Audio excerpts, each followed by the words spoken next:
Ranger Raptor je puščavski dirkalnik. Namenjen je divjanju po širnih brezpotjih, skakanju. Njegova ključna razlika v primerjavi z običajnim Rangerjem je precej bolj zmogljivo vzmetenje.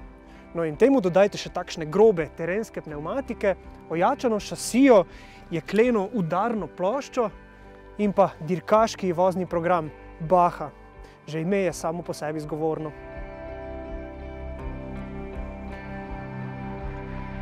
Ampak za pravi preizkus tega divjega Raptorja seveda potrebujemo temu primerno okolje.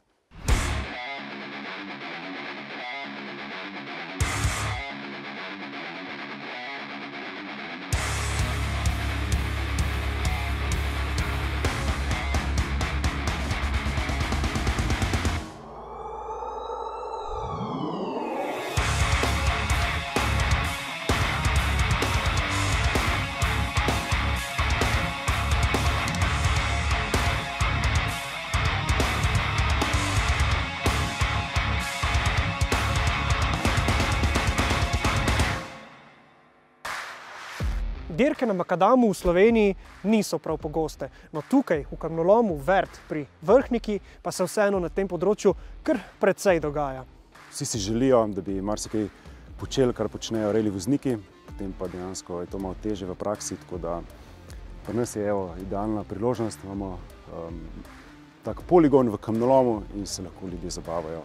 Ja, prednost je v bistvu ta varnost, ki jo imamo, ki jo ponujamo s tem, da je širši prostor, da lahko ljudje probajo, kako izgleda drsenje, kaj pomeni podkrmarjenje, prekrmarjene vozila. Dirkanje na makadamu seveda v primerjavi z asfaltom prinaša svoje specifike.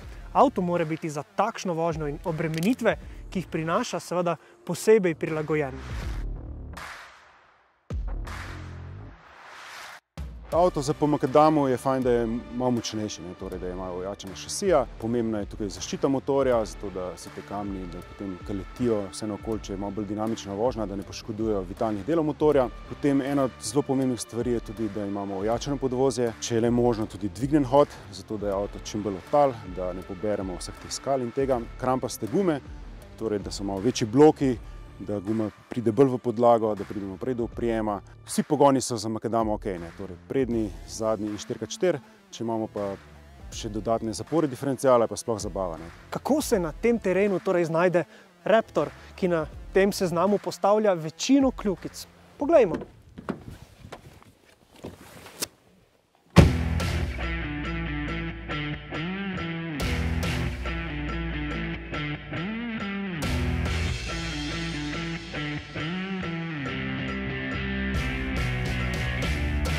Zakonitosti dirkaške vožnje po makadamu bo določala izbira dvo- ali štirikolesnega pogona.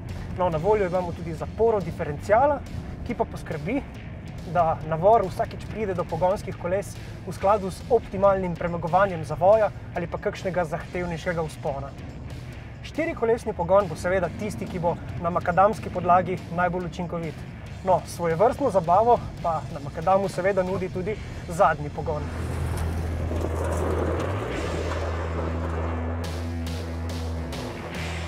Atraktivna drsenja, celo skoki, so za ta avto mala malica in to kljub temu, da tehta več kot 2 toni. Foxovi blažilniki izhajajo iz dirkaškega sveta in seveda so prav ti glavni razlog, da je še tako ekstremna oziroma brutalna vožnja po takšnih podlagah še znosna za tehniko in znosna za voznika.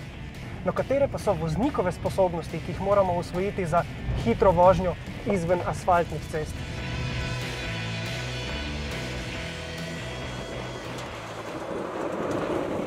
Pomembna zadeva tukaj je obvladovanje drsenja. Glavna stvar, ki jo poudarjamo, je prenos teže avtomobila. Se pravi, kako pridemo do tega, da razbremenimo zadek, da avto spravimo v drsenje in da potem nam to pomaga pri sami hitrosti skozi ovinek. Z razliko od asfalta je makadam drseča podlaga. Tukaj moramo tako narediti, da avto že vnaprej predvidimo, kako se bo vozilo obnašalo, da vnaprej avto nastavimo, pomeni, da sprostimo zadek, da ima manj oprijema in s tem zdrsnemo v ovink. Hitrejši, ko smo, prej moramo vse te stvari narediti.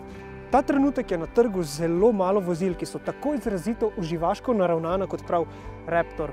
V resnici bo ta avto tovor v svojem kesonu videl prav poredko in tudi njegova nosilnost je v primerjavi s klasičnim Rangerjem za 400 kg nižja. Avto za užitke torej. Tako kot pri raznih športih, recimo pri mountainbikeu so skoki, pri nekem surfanju je to, da drsiš z dilo po valovih, pri smučanju, recimo karvanje, vsi športi imajo neko tako zanimivost. No, pri avtomobilizmu, pri dirkanju in rallyju je pa to drsenje skozi ovinke. To je nek poseben užitek, ki se ga dirkači enostavno ne naveličajo.